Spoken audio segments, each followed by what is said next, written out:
I am Matthew Robinson, and today we are going to have a special little fireside chat, a little one-off episode where my very favorite member of our podcast, Jennifer Schlickburn, and I can have a conversation that we wanted to have, that we wanted to finish up from a previous episode, and I'm so glad she could join us during less than ideal times right now. We are in separate places, but luckily I was able to figure out how to get this Skype recording going. So welcome, Jennifer, and thank you so much for joining me.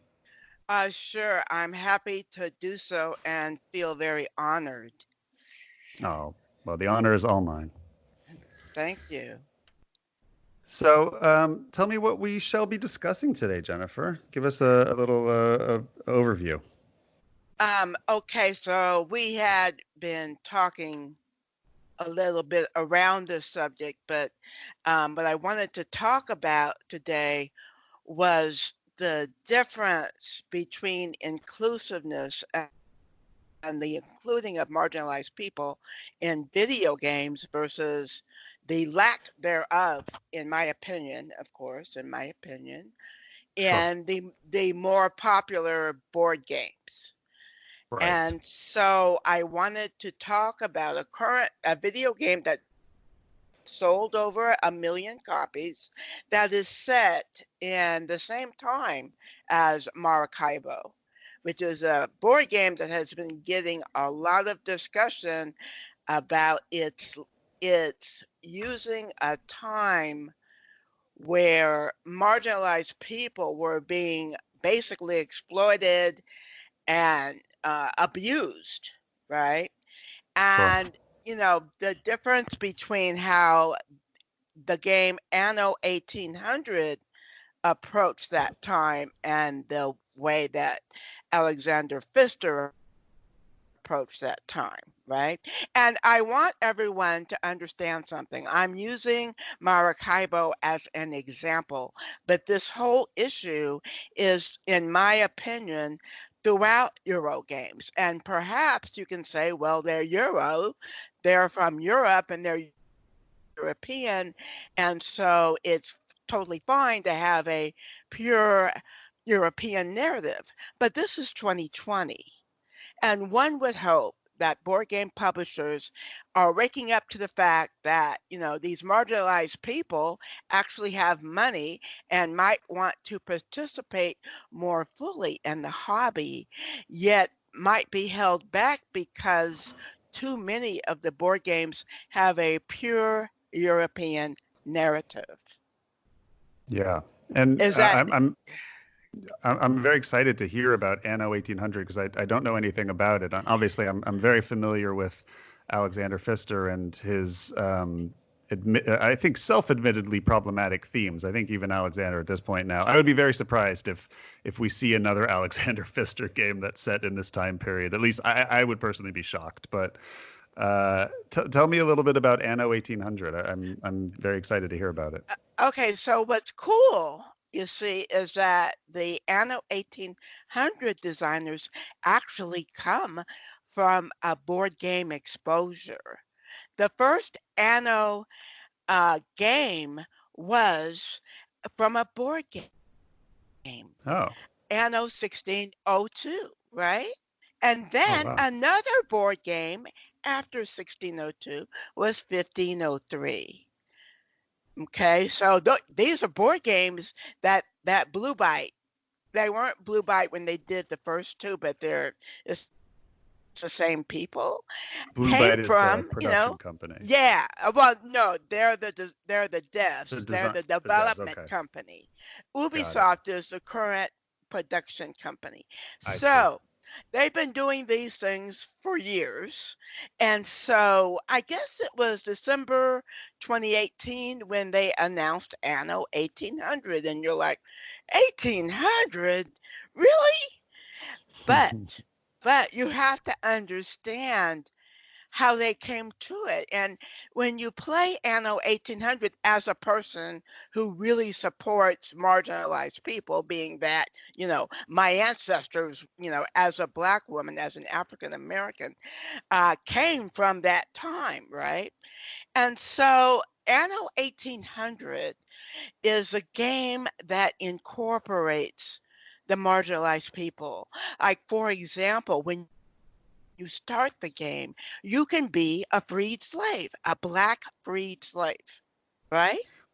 I mean, What is the like what style of game is this, just so I can understand? Is it a oh, okay. strategy game or It's a strategy game that is a city builder and a base builder. okay, but you can play as an individual, so you could select to Yes, play right. as I see. Yeah. I see. So you can select to play as an individual. In fact, you have to select to play as an individual. There is, you have to be a character. And one of the characters that they offer has the story, the narrative of a freed slave. Okay. And he has come to Europe because the game starts in Europe. And so Okay. he has come to Europe to help run, production thing where he's going to try to employ people as industry people and farmer people and artisan people and all of these people, right? So, here you are right there. You can also be the wife of a man who died in debtor's prison. And now she's a white woman, but she's a woman, right? Right. So, right, and then there are other women that you can play as or that you can meet within the game, and they all have stories that fit for that time. They are not just, well, really, she's a man, but make her female. No, they have female stories. The black, Right. you know, go ahead. I no, yeah, I often see an argument online that people, when people say, well, it takes place in Europe in the 1900s. Sorry, there just weren't any black people there, or things Right, like that. What do you want them to do? And I right. often think that's most likely not accurate at all. Right. Well, see, okay, so now you get into Anno.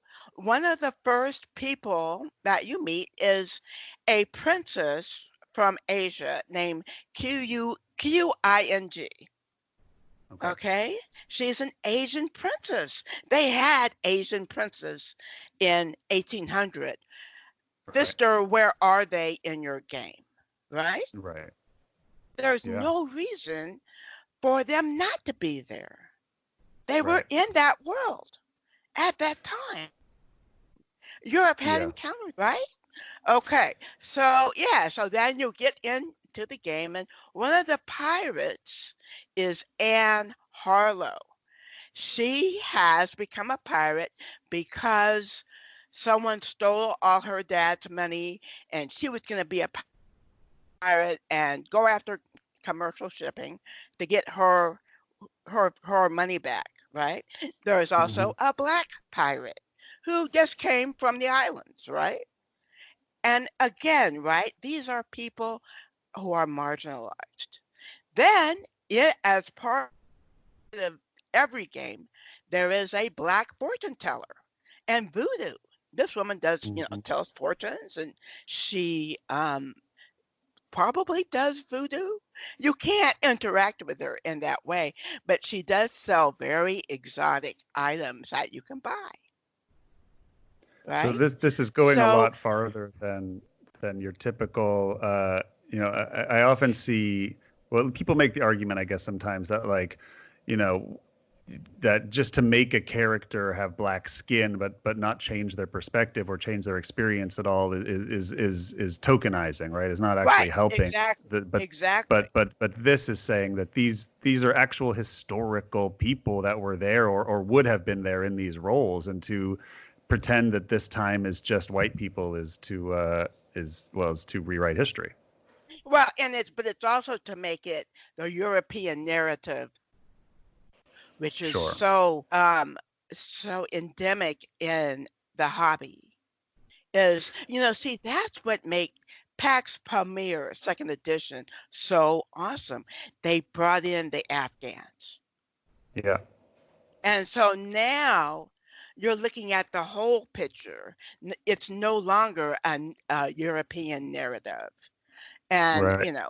no matter how little PAX Premier Second Edition gets played, that game will always be in my collection, just for him, just doing that one thing, right?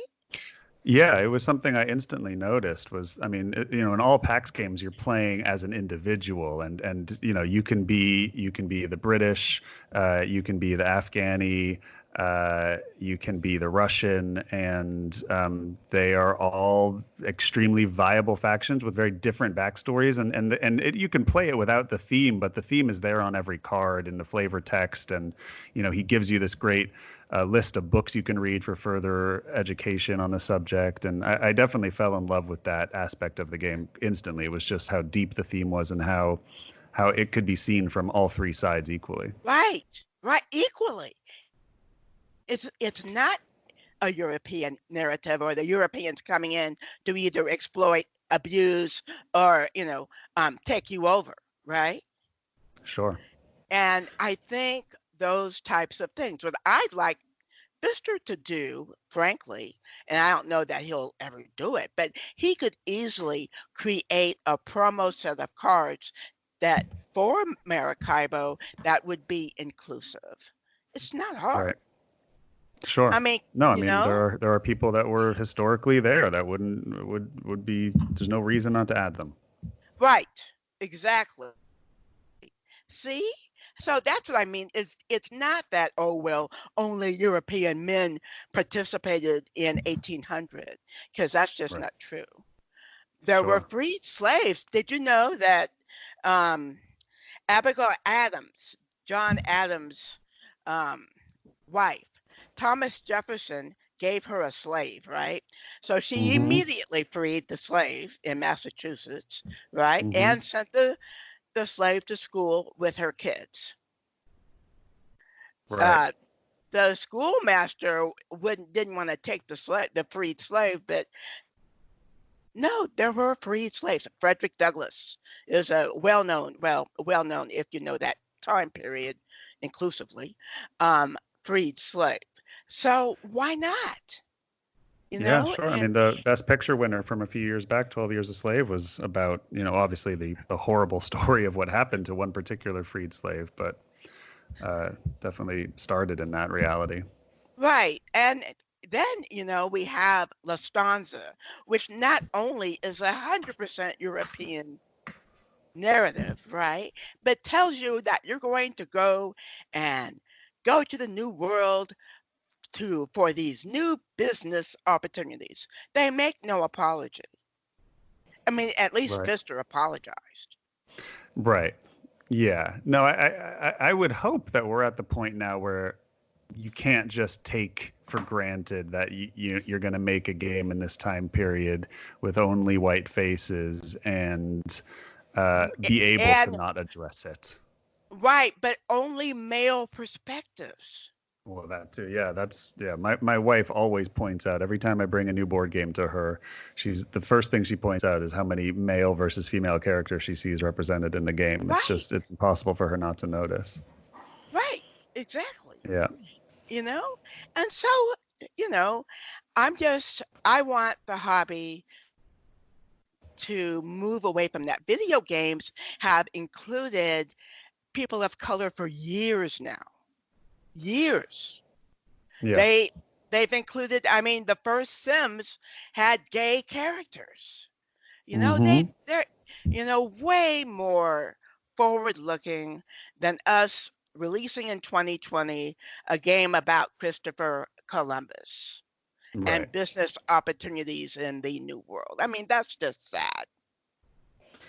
Do you feel like it's throughout the video game world, or do you think it's more in sort of the indie side, or I mean, I guess No, Anno no, 1800 is a big budget game, right? Right. It's Ubisoft. They are Yeah. publicly traded. EA, Electronic Arts, our favorite publisher they hate, is The Sims and all the BioWare titles that are always inclusive, always Right. have women. They have gay people. That's what happened. I don't know if you're familiar with Gamergate. Oh yeah. Well, Yeah. I was gonna yeah. actually bring that up. Yeah. Yeah, well, they got mad because it wasn't all white guys. So, I mean, it seems like the products coming out of the video game world are doing a good job to address it. But at least personally, in my experience, like I don't even play many online games in the video game realm because it seems so rife with just toxic, racist, misogynistic, disgusting dudes. I know. Well, what has happened is that, Activision, Blizzard, and EA, and they have come to understand that nobody wants to play with these people, these Yeah. nasty, negative, hateful people. That I mean, people left WoW in droves Yeah. because of it. And so one of the vice presidents at Blizzard said, we have way upped our resources toward eliminating these people because we understand that you don't want to play with these people. Yeah. And so, like in Hearthstone, if you notice, there's only a very few things you can say in that game, Yeah. right? Well, you Yeah. can't say anything. You can just sort of do, that you just have a few little like shrugs and emotions, or I guess everybody has their little like "well done" or things like that, right? Right. Right. But you Yeah. can't call people names in the game. Right. They don't People even still let find you. a way to make it toxic, though. They'll Right. just hit the Well, button over and over right. again. Right. But you can squelch them. That's right. You can squelch them. Yeah, That's you right. don't need to talk with them. I'm not going to tell you to come into the online world or not. All I can tell Yeah. you is that it's a huge issue for all of the publishers. And how do you Um, think like the actual like do you think, how do I put this? Is it like, would you rather, like the video games themselves are doing a better job of inclusivity and diversity, but do you think the people who play like would you rather go to a video game convention or a board game convention? Where do you think you would find more inclusivity? oh, okay, because the video game world is so much bigger, Yeah. then you're going to find way more inclusive people by definition. Right. Okay. Sure. Okay, so, but I would rather go to a board game convention because I can get the video games at home, right? Sure. Sure.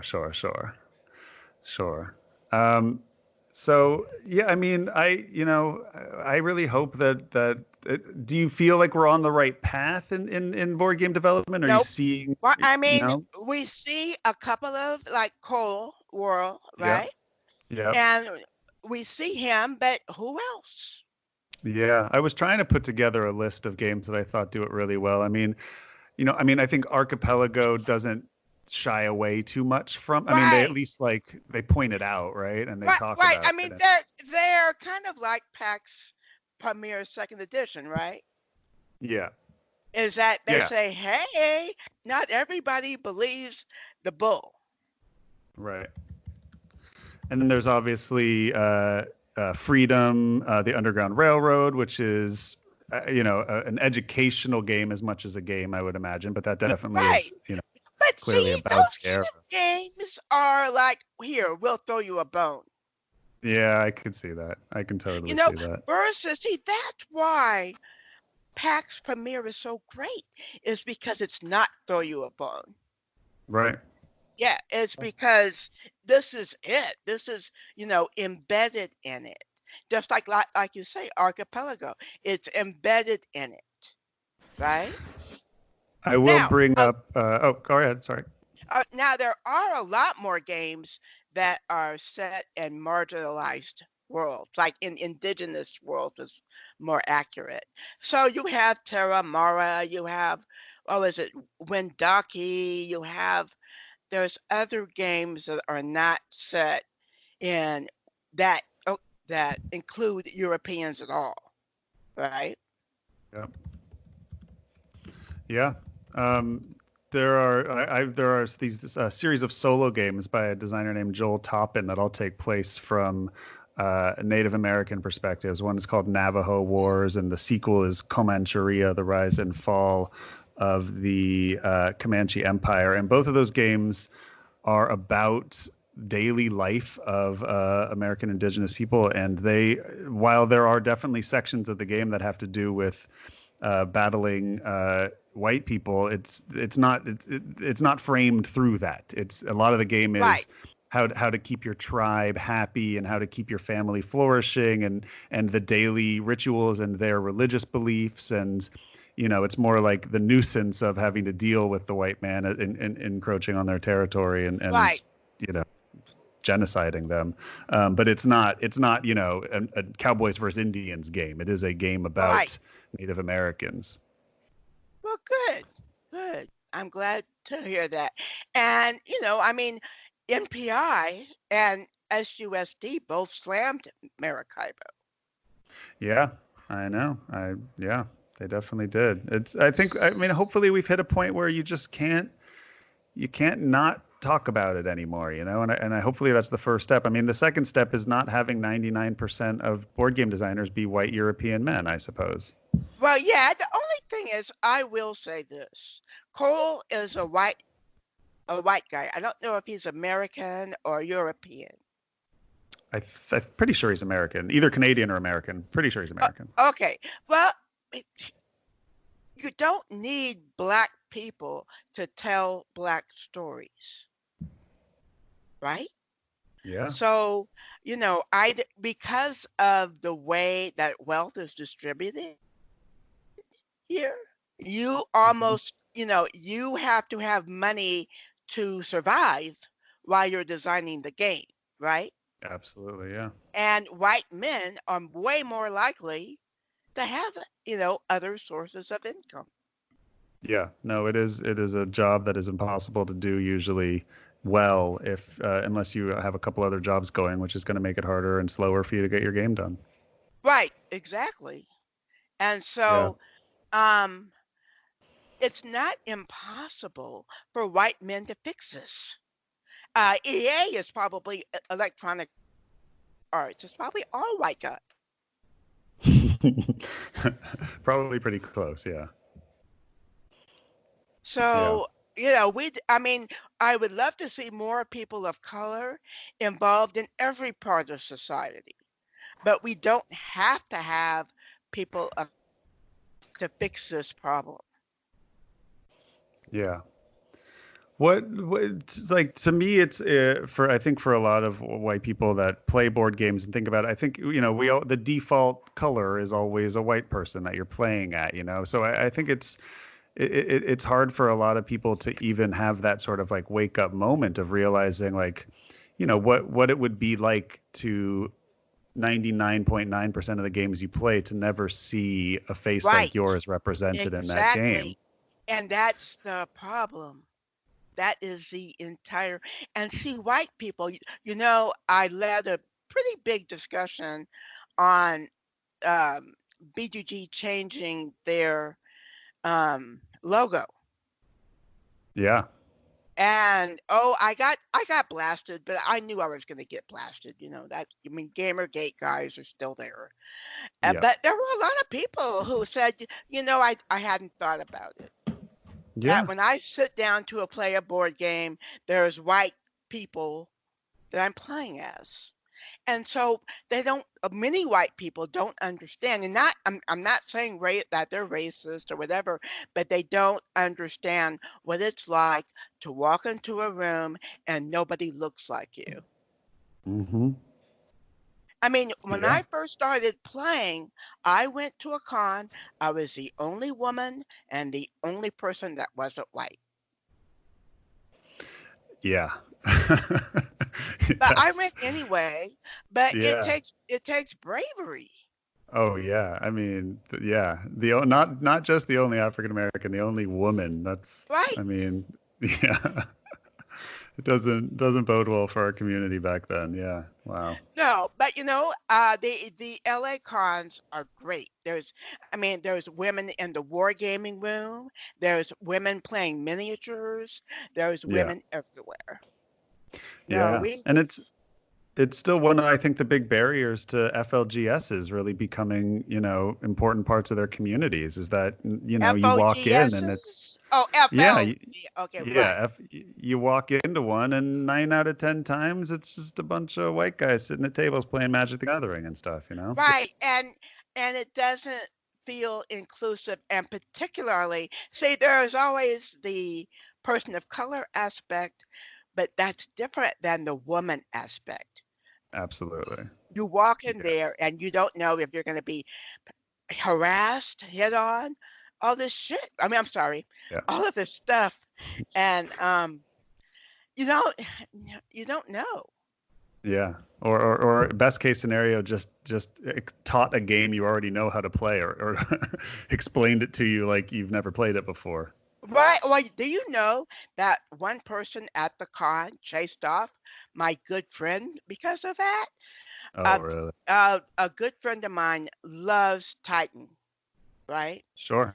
Yeah. She's Classic. excellent at it, classic. She would try to get into the tournaments, and every single tournament, the same guy would mansplain it Oy. every time. And so she quit playing in the tournaments. Wow. Yeah, that's a bummer. Yeah. Yeah, I think in these days she could have just complained to the owner, Right. especially, and he would have made sure that that person never played Titan again in the tournament. Yeah. I would hope so. Yeah, absolutely. Yeah, no, Eric's a great guy. Never have any issues. Good. So, Wow. Well, would you recommend Anno 1800 for? I mean, oh, I'm excited to play it. yeah, well, first of all, I've been playing it since. See, oh, by the way, they also did the first Settlers game for a video, and it's not Oh, really much. Yeah, it's not really much like Settlers of Catan, right. but it was clear they had played it. So I'm a huge fan of them from, the early 90s. So of course Yeah. I would recommend it. But oh, the other one that's very inclusive is the one that came before, is 2205. But 2205 is sci-fi. So Right. people may not like Sure. sci-fi, but if you like sci-fi and you're looking for inclusiveness in a base builder, a city builder, it absolutely will meet that requirement. I thought I probably played it, I don't know, I think I played it for 400 hours. Oh, wow. That's Yeah, impressive. yeah, I'm pretty sure I can look it up because These are PC only, I imagine, right? I don't know because I only have a PC, Right. I right? think these are. I mean, these are probably pretty. Need your keyboard and mouse, I would imagine. Oh yeah, right. Oh yeah, no, they are PC as in personal computer, but Yeah. Yeah. I don't know if they're on Mac or not. Right. Right. Sure. Sure. Sure. Wow. So yeah. Well, Did, you getting much gaming in these days, Jennifer? well, Bruce has been sick, Oh, I'm so sorry to hear no. that.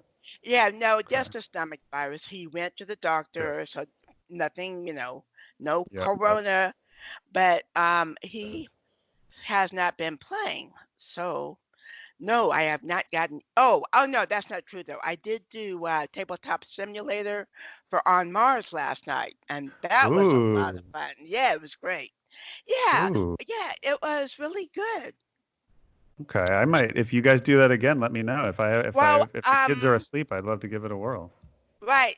I can ask Candace if I can send you an invite to the Discord where we organize the games. Oh, great. Yeah. Sure. Yeah, yeah, but it's Be not my wonderful. Discord, so I Yeah. have Yeah. Sure. Sure.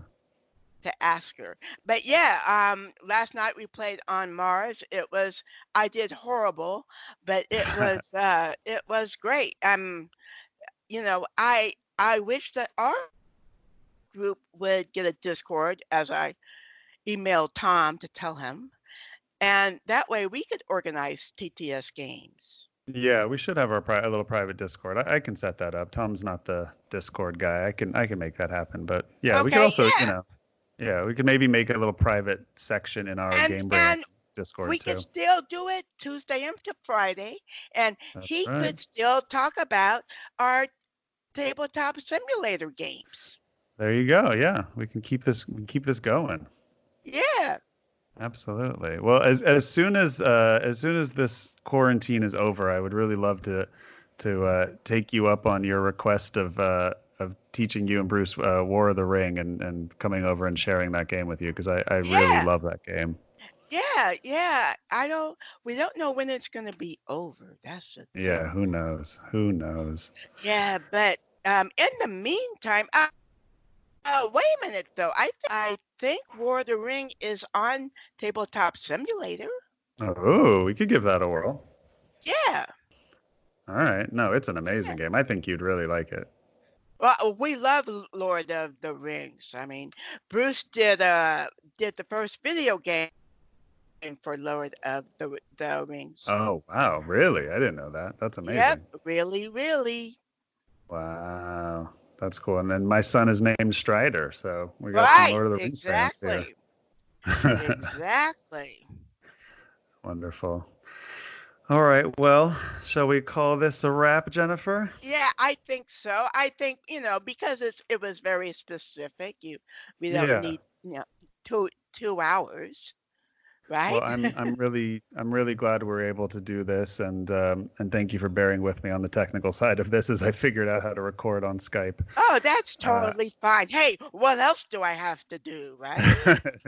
we do have time on our hands right now. Absolutely. Well, I really, really appreciate you talking with me about this, and I'm so glad we could get this subject covered and get this out on our stream this week.